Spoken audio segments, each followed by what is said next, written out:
Welcome to the BNB Investing Podcast for real estate investors.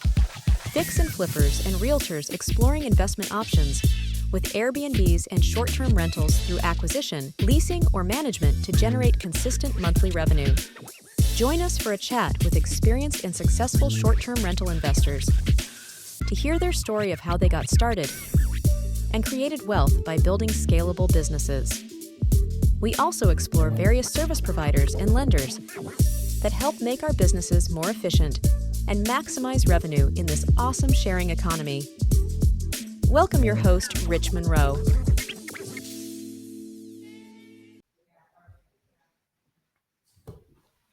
Hey everybody, Rich Munroe here with BNB Investing Group.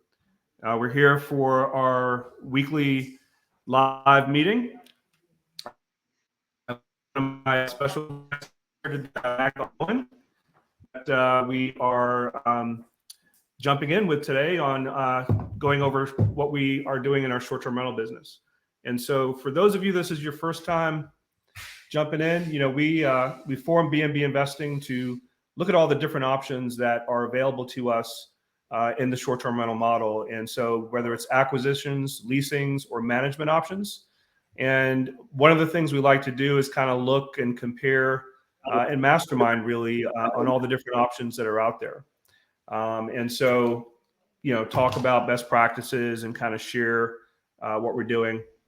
And so, with that being said, I've got Mack here this week. He's based in Seattle, and he's going to talk a little bit about his background, his story, how he got started. And we're just going to jump in. So Mack, I'm pleased that you were able to spend some time with us this afternoon. Please tell us a little bit about yourself. Awesome. Thank you, Rich. Is my volume okay? Yep, I can hear you. Perfect. Thank you. It's great to be here. I'm in Seattle and have lived in Seattle my whole life. I have a company that I started 2 years ago called Safari that was designed to be more property management focused post regulations here in Seattle. That changed my first two businesses that I created back in 2015 that were mainly arbitrage, multifamily apartment units, a mix of corporate housing clientele, with Facebook being one of them. And so, that's a bit of my background. I'm currently having to work kind of around the regulations here. So that's been a challenge, but something that now with COVID behind us, the timing is pretty good right now with limited inventory relative to how it had been. So that's kind of been what I try to take advantage of and look at it from different angles and lenses now. So I have about 50 units, almost roughly, of a combination of arbitrage and then managing for owners and a couple of units that we own. So that's a bit about me. Very cool, very cool. And so you actually started by doing Airbnb in your home at the beginning, is that correct? Yeah, what happened was I worked at a winery and my dad was a co-owner. I was only making about $20,000 a year, and when my dad and his partner essentially split the company up, my dad also got laid off. So I put my apartment on Airbnb as last resort, and that ended up making more money than I was making at the time working as a winemaker. So I realized then that this could be a big thing, and that's when I got the idea.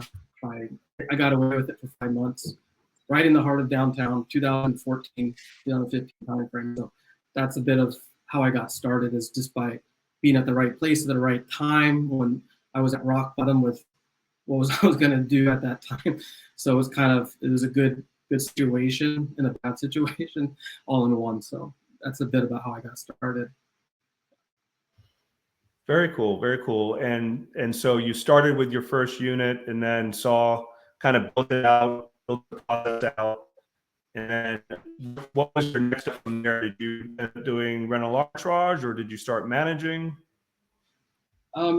So I saw a lot of opportunities come up, and Seattle, if Amazon's 2014, what it is today, but I didn't really, that wasn't something I was like cognizant of it, but I did know that there was Airbnb was getting really, developing and getting stronger, and these buildings were just popped all over the place, like everywhere, apartments all around me. So I was like, I saw a company that started doing look cool on Airbnb. I just went and knocked on the doors at the same buildings. I saw them posting their building apartments on. Someone would call it the Burger King method. Or McDonald's method. You just go knock on the doors and ask for leases at those buildings. And that essentially became how I got started, was kind of piggybacking off a local operator, and then getting units in those buildings. And then I was at some point averaging, like four units a month in these high-rise, mid-rise buildings. And that's, I kind of followed that for, I stuck on that, in that model, high-rise class building and arbitrage for 4 straight years, basically. And I would say our secret sauce was, not secret sauce, but something that we focused on was really keeping all the leases that we would get and not having to move out, and also taking other companies' leases because they were not operating very smoothly. So that was one way I continued to scale. I would sometimes only start off with 1 unit at a building and, do it really well, show up, deliver the rent to the owner, or not the owner, but the leasing office, and always kind of ask and smoothly ask, like, is there any opportunities coming up? Can I have more leases? That's a bit of how we we're always first in line for more leases, since 10% of the buildings that we were in could be typically corporate leases. So that was really the model, the blueprint was, we knew that 20 units, 25 units within a 300-unit building could be potentially corporate housing. And all we had to really do is work it out so that we had permission to do short-term rentals. And that's, we never got told to leave a building, even if we were doing short-term rentals. That was really difficult, yet that was a bit of how we succeeded, I think, until regulations happened, where we're like, we can't renew, sorry. And that was a bit of, unfortunate, but that was just the cards that were dealt. So we tried our best to, not move out of leases and move out of properties. We kind of said we can't renew these, but always keeping our reputation as, we're not going to screw the landlord over in any way. So that was a bit of our story for the first 3 years, 4 or 5 years. Yeah, no, very cool. We grew with rental arbitrage in the beginning as well, even though we had a lot of properties in our regular long-term rental business. But I agree with you. It's like a domino effect. Once you get 1 or 2 relationships going, and they see the huge difference compared to long-term rentals, where the properties stay in much better shape, and you're paying on time on a monthly basis. You're not having to fool with a lot of the lower level maintenance. And like within a month or 2, all of a sudden, just like you described, you get put in first position on being able to know when leases are expiring and kind of get first dibs on adding more units. And so, we started out with 1 or 2 in one building, and then over the period of about 8 months, we ended up with 15 units from that. So totally agree. That's kind of a quick way to get started with it. And then those employees, to add on to that, they might move to another building, or there might be a new building in the pipeline that comes online. That's the lease up. You can be first in line for that. So it may not be 1 or 2, it might be 10 units get offered to you. So that is pretty cool. You just have to make sure you have enough cash reserves and negotiate it all. But yeah, that type of thing is how we grew, exactly doing that. Very cool. And so how were you funding a lot of the startup expense in the beginning? It was really, the first year was with a partner who had a full-time gig, and I found out later that it wasn't going to really work because I was really trying to knock on so many doors and I was getting so many yeses. So after about 9 units with him, we cut ties and I started a new company. So living on credit cards, like I started with $0. So I knew though, when I would see, I kind of just knew that this has to work. There's no way it can't. If you're making $6,000 a month for 4 months, and then your rents are, around 2,000. It's like there's no slowing this down. At least that's the way I saw it. So I just essentially reinvested to get more units. I didn't have kids at the time, so a lot of the time I would stay in the units, live in them. And that's one of the ways I would actually get more leases at buildings that may not have known the management company. I would kind of present it as though I love this building. I want to actually live here. I might lease one and do a tour with them. And then I end up actually staying there for the first month while I'm kind of building it out, and establishing rapport and FaceTime with the management companies. And then so I would actually like bounce around and kind of be a nomad within the units a bit. That was one of the other things that I did, and I would take advantage of the 1 or 2 month free concessions a lot of the time that were offered. So that was very helpful in addition to reinvesting. So I essentially did that for 4 years, and then on regulations were like, that was really when I kind of stalled out. I'm like, I can't continue on this. I can't add because I'm like, what's going to happen here with everyone that I'm competing with also running into the same situation. So that's a bit of how I kind of put it on pause when I was like, I can't add any more units until I know what this law is going to look like. So that's a bit of just the story. Like I would have just probably kept going. And the issue was I wasn't actually reinvesting and smart enough into my own assets, like, which is, I don't want to make that same mistake this go around, but yeah, that's a little bit into what I was doing. I was just sticking in my lane. No, it's very easy to grow quickly and just keep pushing forward and kind of, with the vision of getting it to a certain number and then kind of stepping back. And, once you start going down that road, it's kind of hard to put the brakes on. Yeah, when I ran into it, it was the one time I really felt a bit, what do I do?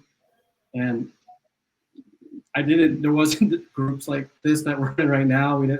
I hadn't been to a conference. I didn't know anybody at the time. So it was really, kind of trying to figure it out. And then I got a bit stuck at that time. So that was, it is what it is. I learned from that experience of being somewhat unsure. There weren't as many regulations at the time that we could kind of look at and be like, there was so much ambiguity around how you're going to get through this. So it is, glad that I went through that.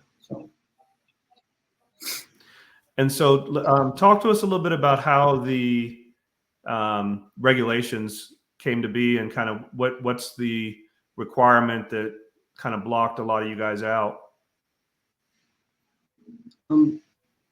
Essentially, they banned multifamily at scale. So you can't have any apartment buildings downtown that are short-term rentals. The owner has to be the one carrying the license, and every owner can only have 1 or 2 if you got grandfathered in. So that really is what the current law is that you can only have 1 or 2. So where you might be able to have, if you want to get to 100 units, you have to have 50 or 100 owners. So that was what I was like, this is going to be pretty difficult, like to pull off. When I first was like, how is this going to be sustainable, or how am I going to have a business? So, that's a bit of the law and now I also, there's a few other markets that are really strong that I didn't consider at the time. Like there's Bellevue, and then there's a few others that don't have the same regulations. So up until last year is when I actually said, let's look at that market and then expand there. However, yeah, the current law in Seattle, you can only really do lodging. So if you wanted to do multifamily, you'd have to get a lodging license and set it up that way. But yeah, you can only have one or two, and the owner has to be the person on the I think it's similar to Atlanta, the last I checked. I could be wrong. Yeah, no, unfortunately, Atlanta's the starting point of the ordinance is very similar in that it's, first qualification is you have to be a primary resident of the city of Atlanta to even apply for the license. And then you're only allowed to do your primary residence as a short-term rental and then one additional property. They've actually acknowledged that they are making a change right now, pretty much a major change to the rules in Atlanta, but it may not end up being much more favorable because what they're looking at now are kind of caps and buffers as a way to restrict. And so I think the recent ruling in New Orleans where they ruled it unconstitutional for local cities to restrict what you can do with your property based on primary resident or based on being a resident of the city.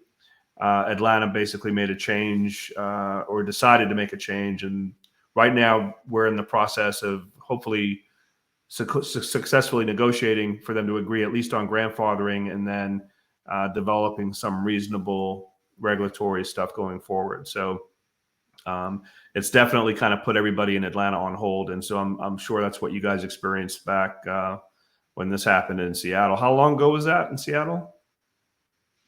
They introduced it in 2018 and then passed after delays because they couldn't figure out how to set it all up and get people to register. And then it passed and actually, went into effect 2019. So, I went from 113 units and 12 or 14, whatever buildings. I got grandfathered into 2 buildings because they created a carve-out zone. But 80% of my units weren't in that zone. So I, put a lot of furniture in storage and used some little technology hacks to consolidate my listings into like one listing, which was, I wouldn't recommend that if I wouldn't build a business that way from the ground up. But if you are in a situation where you're on leases, I can share that strategy another time. But essentially, that's what I did was you're on leases. Yeah, you're on leases. You're like, I don't want to break these leases, and then you have summer coming up too. On some of them, you're like, okay, I'll not renew them when summer is gone. But kind of it all depends on the timing. So that was our situation, and like who wants to be operating without a summer like ahead of? At least I would never do it. So yeah, that we kept 20%, and then we started working with corporate housing companies like Oakwood, also to they went out of business a year and a half after we kind of really developed a strong partnership with them to have our inventory be pushed off to them and their clients that they established as a big, huge, like one of the top corporate housing companies was our pivot at the time to save the business, by giving all of our inventory to Oakwood, who had a contract with Facebook, and then a few other companies that they loved us. And it is unfortunate the next year was COVID. So they went out of business. We had no interns. Like we thought moving our eggs into a different basket made sense, and it did, but not even the interns came back to Seattle. So anyway, that's a bit of a history, and not a lot of people, and like all the companies are all gone that had big inventory counts here. There's just zero, exception of a couple. But yeah, it really similarly. There's some other markets like it, Portland and LA and a few others, Boston probably. It is definitely a different day now. Well, now that it's all behind us. So. Got it. So corporate housing, the average stay on that is what, like 30, 40, 50, 60 days, or is it more like 3, 4, 5 months? For the intern program that I was kind of lucky enough to work with them on, those were about 80 days on average, and it started in May 15th and went to about August, and then some of them would extend and keep our units, but they were paying the same amount that we'd be getting on Airbnb. So what my favorite thing to do would be around March and April and June, March, April, just to find as many. I found 2 buildings that gave me 3-month leases, 4-month leases. I got like 15 of them for that specific Facebook internship program, because I knew that if I had more inventory, I could just say everything is in this entire like package. So I packaged it all, set them up, and we got, you know, an average for 1 bedrooms, $200 a night, and some of these apartments were like $1,600 a month. So the numbers were just amazing. So 3-month leases were one of my favorite things to do at that time, knowing that regulations, I probably made no sense to keep them a year or longer.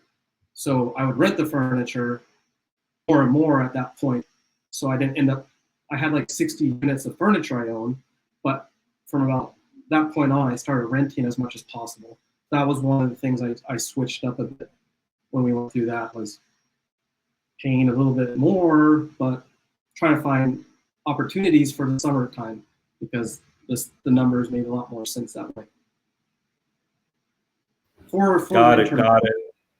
So yeah. Yeah. And then it also gave us business and with a few other contracts for like 40 or 50 days. So that's one strategy, is just to find corporate housing companies that you can work with, partner with, and hopefully fill a void that they don't. Because managing leases is pretty difficult at scale. So that's one way I would, if you have a lot of good inventory, to consider looking and figuring that out. That was really what kind of helped us for a period up until COVID. So COVID hits, and basically, and then we got impacted by that as well.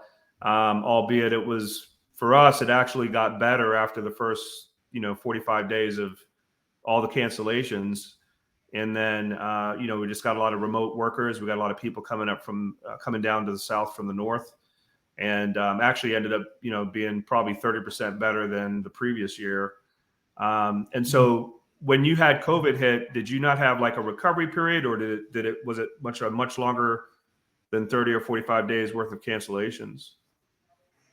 Seattle was hit first, and I was in a mastermind with a group, the STR Legends group, that had 50 different people in it, and there were crickets for 2 weeks while I was seeing like shit go completely south with all cancellations. And that was, I'll never forget that. Like, are you guys seeing anything? And they didn't see anything. And then 2 weeks went by and they all saw it. So I was looking to the corporate housing companies, but they also weren't sure if these tech interns were coming to kind of to be the other option other than Airbnb. And my average rent was in these buildings $2,500 a month, and we couldn't figure it all out in terms of like putting people in our units. Seattle, just no one wanted to come to Seattle. It was really depressing. So it was the first city that people were just like, oh, Seattle. And plus we had a homeless problem. It wasn't clear to us what we're gonna do, and then we ended up surviving barely, and eventually had to get rid of all the units because the debt just accumulated too much. So luckily I didn't guarantee any of those leases, and it didn't bring me down with it. But yeah, we had to move out eventually. Of the 3 buildings we had grandfathered in, it wasn't possible to survive. The issue actually, right, so I think, if we could have moved the furniture to different buildings, we could have survived, because a lot of buildings were offering 2 or 3 months free. But due to the fact that we were grandfathered into these 2 or 3, we couldn't leave or we lose our grandfathered in status. So that my hands were tied, because I had licenses that were grandfathered in, but I couldn't take my furniture to a new building because I'd lose it. So I was like, oh, this is not pretty. That would have been easy to survive, and work something out with a new landlord, but I couldn't do it due to the regulations essentially.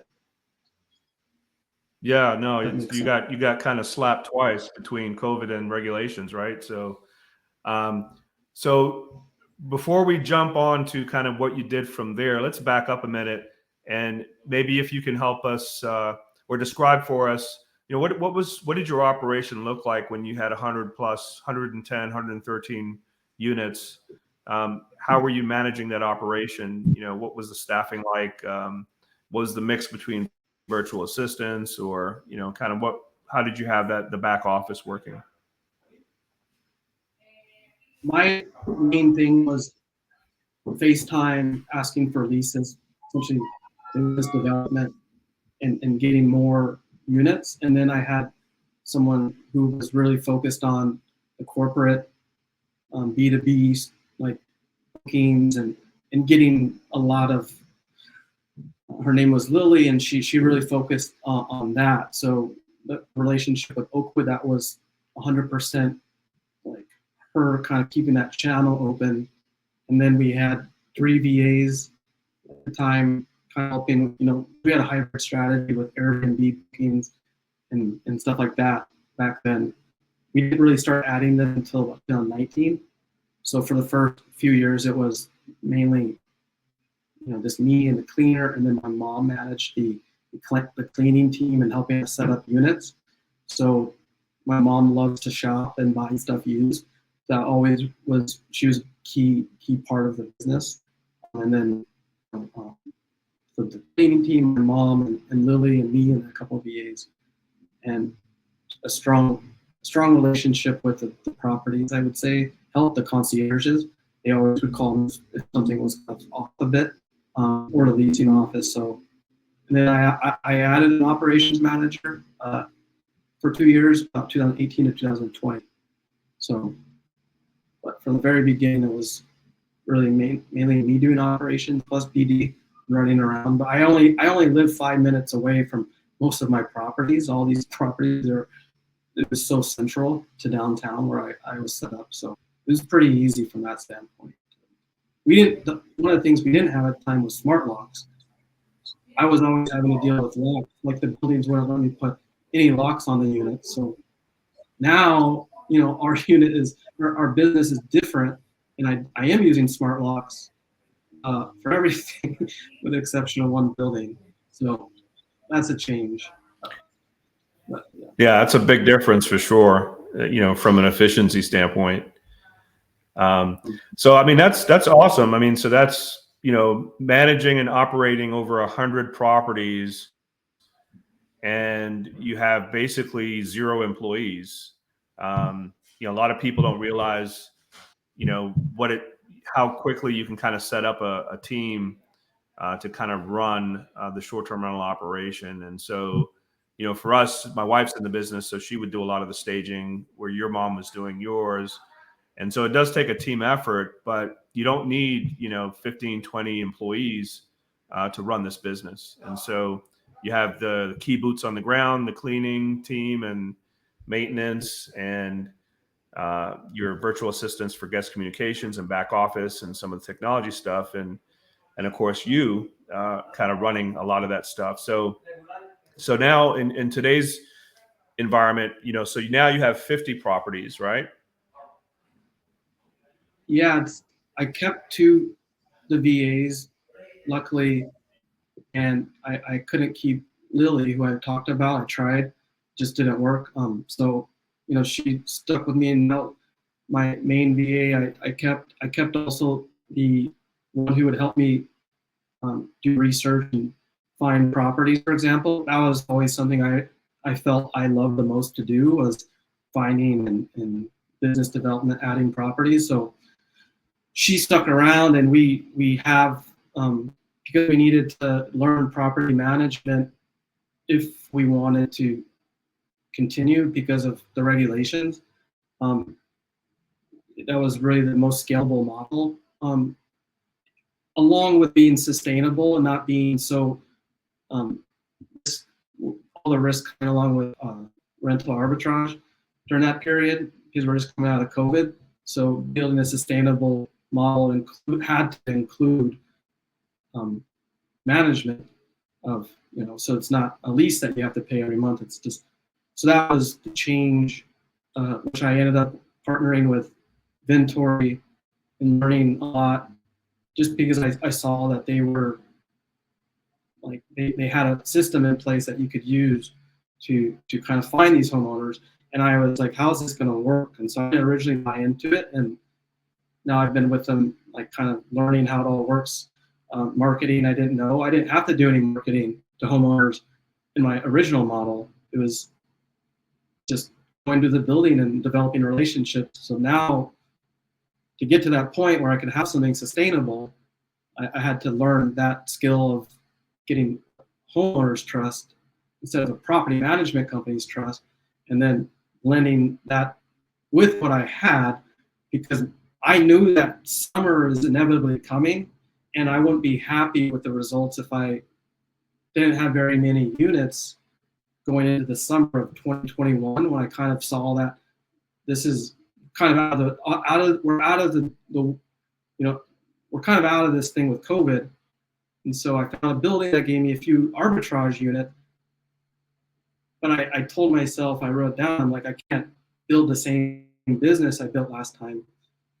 I get too far ahead of my skis. So I kind of did both models, and I found a few clients, and now with Ventori, I feel like I understand what is needed in terms of, having a brand plus trust and all of that goes along with building a property management company, being in the community and getting to know people in real estate, like networks and stuff like that. That's kind of 2 years of planting a lot of seeds to a lot of no's. But now if you do a search in Airbnb, Seattle rental management, or Seattle Airbnb property management, we went from nothing to one of the top searches. So we're getting quite a few like leads every week, which is great. We have 20 units now under management, and now I'm like gearing up for the whole, what you're doing, buying and trying to go that route. But I know that the route, I know that arbitrage is back, for me at least, in my markets, because there's just a lot less competition now. So that's how that's kind of what we're up to now. Yeah, no, that's awesome. I mean, as you can tell in the background, we've got one of our beds getting set up in our new lake house at Flowery Branch. And so that's why I had you muted for part of this. But so yeah, I mean, what I like about the management option is you can fold into the existing operation, right? You're not recreating any functionality. You're using the same cleaning team, you're using the same maintenance folks, using the same virtual assistants, and you're basically just plugging into that same process. And so that's what I like about, once you have that built from an operational standpoint, it's good to have that diversity to be able to bring on new properties. You've got your client investor or client owner that's basically paying for the furniture. So there's zero out of pocket. In most cases, you're probably getting paid to help them set it up, right? So you charge them a staging and a setup fee. So you've got revenue there. And then you do like you normally would with your rental arbitrage business. And once you're live and up and running, basically you're making 25% in most cases of the gross rental revenue. And so it's a natural progression. And to be able to have that diversification in your business, I think it makes perfect sense. And, so hats off to you for being able to kind of shift that and add that into the mix, because, I definitely think that gives you more of a long-term strategy, right? Yeah, I totally agree. I saw that along with having my real estate license now to be more what people say vertically integrated, to offer then the people that now that I'm working with, like true, now that I've done it for a year and I have all these properties all over the place, I now have credibility with the existing owners, because we were able to pay the rent on all the arbitrage units, and we haven't churned any owners we haven't lost any, knock on wood, but I mean, maybe one or two that didn't make any sense or don't make any sense still. So, but yeah, now it's building on top of that to find those that now see us as like a credible like partner for them, so we can build a new way of, to make it more sustainable by helping them invest and buy is kind of what I'm looking to do now. And like you mentioned, the design as extra revenue, the maintenance, the construction. I'm curious how that might look for your company too. But that's, it's really nice to layer that in the seasonality of Seattle. Like a lot of markets, we never made money in the winter. It's a good time to add a lot of properties in the winter, but it's not a great time to keep all your cash reserves. You're losing them unless you're lucky and you're somehow killing it. So anyway, that's why it makes sense, in my opinion, than the unknown of a COVID situation again.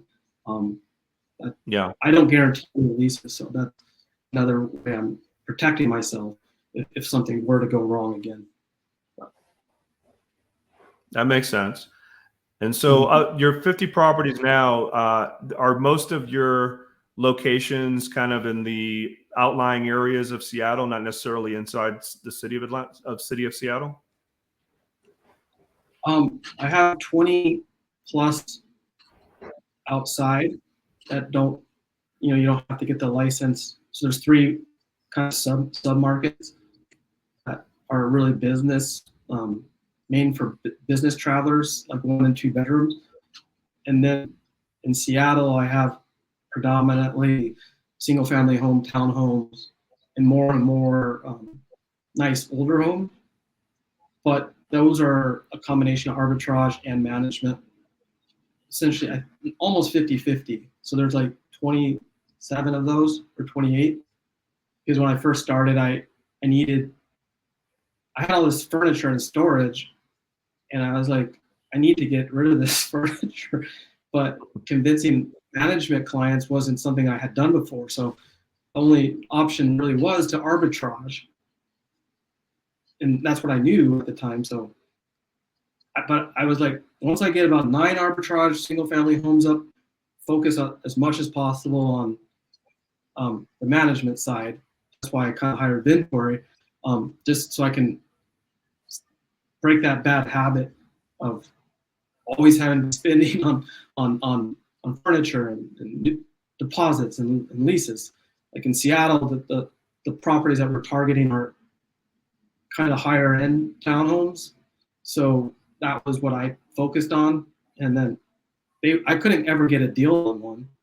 So I realized then, I was like, I can't afford this. I'd be out $10,000 just to get, the deposit on a 3-bedroom townhome, so that was very expensive. I did that like 9 times. But I wanted to tell all the surrounding neighbors that I would end up talking to that I have a unit next door that's doing this. So that was kind of my strategy. I was like, I have to kind of be around these areas, and then I can then start convincing the owners to let me manage them, do a management contract. And then I don't necessarily offer 25% in the first year. I'm probably doing, in some cases, 15 or 18 if they have multiple properties. So that was a bit of, that was kind of what I then learned, was I don't necessarily have to say I'm only going to do 25%. Like, I'm trying to grow this thing, so let's just be a little bit flexible there.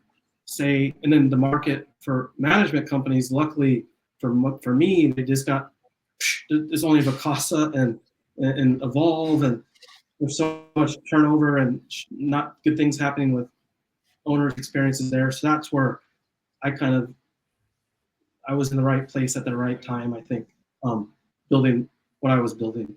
So that's helping. Cool. Yeah, that makes sense. So for someone that's just starting out, Mack, and kind of knowing what you know today, and they've got a clean slate, and they're kind of, decisioning, well, should I do rental arbitrage first? Should I buy a property? Should I do management? Knowing what you know today, what would you do differently starting out? Um, Anybody I bring on, this is kind of a new thing for me. I would definitely want to look at how to leverage VAs, one, and then find the VAs that have used the software that you need, so they can kind of feel that when you're not good at something, you can make sure that you train them to be decent enough to do the job for you. Like I have to sign a bunch of leases. Do I really need to be signing leases? You just check. So that doing all the accounts payable. So now you can see where we're going with ChatGPT and all this other stuff. It's like, okay, I definitely don't give out equity to find a partner unless they're the right person. I'm still kind of open-minded to the idea of growing by some type of partnership. I just haven't found that yet.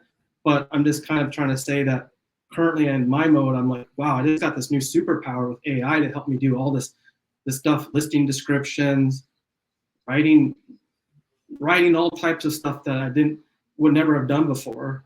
So I have all this extra time in potentially in the day. Then I can give that time also. I can give that same tool and tell my VA team with $6 an hour to also be using that, so they never have any excuses to not get shit done.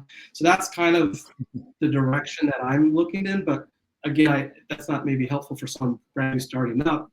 But I would say embrace that idea and concept of you don't have to give away a lot of equity or salary to somebody. You really need a good cleaner, a good partner with a cleaner to treat them really well, and then stick to Airbnb at the very beginning. You don't necessarily need to do VRBO. That's kind of what I would say. And if you're going to arbitrage, I would say try to find a building where you're going to get 1 or 2 months free, and you have a lot of opportunity to add more units somehow with that same person if possible. Don't be a guarantor if you don't have to be, is another thing that I would recommend if you're going the arbitrage route. It will help you if you keep in mind that you can also do management at some point as you get more experience doing arbitrage. It may not be easy at the beginning to convince homeowners to give you their properties, put a risk on them, but have that in the back of your mind that it's a good strategy as you start to get more confidence doing the arbitrage model, I think. So you don't want to be like 100 arbitrage units not having any management clients. It's not ideal, I don't think. So yeah, I kind of agree with that thought process. I mean, I think we kind of, after the first 3 or 4 units, I think we started taking on management clients at that point, and we kind of grew them simultaneously with both over the years. And so I agree with that. I think one of the challenges, though, in the beginning for folks, or was for us, to be able to afford a virtual assistant in the beginning when you've got 1 or 2 listings, and to be able to have enough work for that VA to do as well is going to be limited. So there's a little bit of a, once you start creeping above, 6, 7, 8, 9 properties, 10 properties, I think, then you have enough volume there for even at that point, it's still a part-time VA, right? So I think there's a little bit of a curve there where there's a timing before you can actually engage and afford a VA in the beginning. Yeah, that's what the way I don't know what it'd be like to start now from scratch using ChatGPT and some of the AI stuff, but I feel like there's a lot less excuses to not have a lot more time as a result, I guess is what I'm trying to say. Like there's a lot of ways you can improve your life in other areas with that support. If you have other full-time job, I'm not sure. But I'm curious, I'm not saying I know everything. It's just I'm seeing this opportunity now with when you combine a VA with AI in for your business. No, I'm intrigued with that as well. I'd love to have you back at some point and kind of give us an update on how that's going. I haven't had too much time right now to work that into our process, but I heard a lot of positive things about it. So I think it makes sense. Yeah, I'd love to. I've improved our listings rapidly, like the descriptions. I don't like writing, so that's really helpful. And even like sending you a message here. So yeah, it's great. I would love to come back. Thank you. Awesome. Well, listen, so now that you've kind of covered the history and where you are now, what are your goals for the future? Kind of where do you see yourself 12 months from now? I want to, I had it, as my thing my main goal was to get back to where I was previously, and in terms of revenue and profitability, but then have this layer of sustainability plus be in the community. So I just wanted to be the leader in our market, is my main goal. And, we're approaching that. So the next one is to start owning the assets and buying and looking at stuff in that way. So being more of an investor and owning the assets, and learning from others that are doing it. So that's my main goal, to have my wife be able to have the opportunity to quit her job. She's making quite a bit of money at Stripe. That's where she works. So it'd be really cool to get her and all that, all that she can bring to the table if she wanted to. So that's kind of what I'd like to have another home in a different market too, where I can travel to and stay part of the year. So those are current goals. Very cool. Well, listen, I appreciate your time today, Mack. This has been awesome. We do record these. It will be this Facebook Live will be available, obviously, on the Facebook group. And we are doing these on a weekly basis. And so I'm going to have another friend of ours, Mack. I think Ben Vale is going to be with us next week. And we're also going to be having different vendors and service providers that support the short-term rental industry. And then the whole purpose of B&B Investing Group, guys, is, to be able to help folks that are getting started or help people scale that are wanting to grow. And we can kind of all learn from our different experiences. We do have different support training programs available. If you're interested, feel free to send me a direct message. But again, Mack, I want to thank you for spending time with us today. I really appreciate it. And good luck with the future. And I'd love to spend some time with you talking about what our acquisition strategies are and kind of giving you some pointers there as well. I would really, really appreciate that time and look forward to it and getting to see you again at the next conference. It's going to be fun. I look forward to seeing Ben too. He's a great guy. Yeah, absolutely. Cool. Sounds good. Well, thanks again, Mack. You have a good one. Thank you. Talk to you guys later. Take care.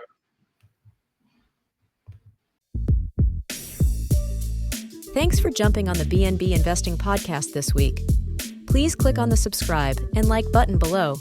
For more trainings, property tours, and content, you can join my BNB Investing Facebook group by clicking below.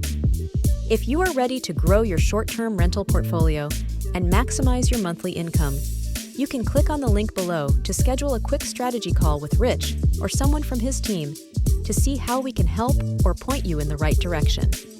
Stay tuned for our next episode and hope to see you on the BNB Investing Group podcast.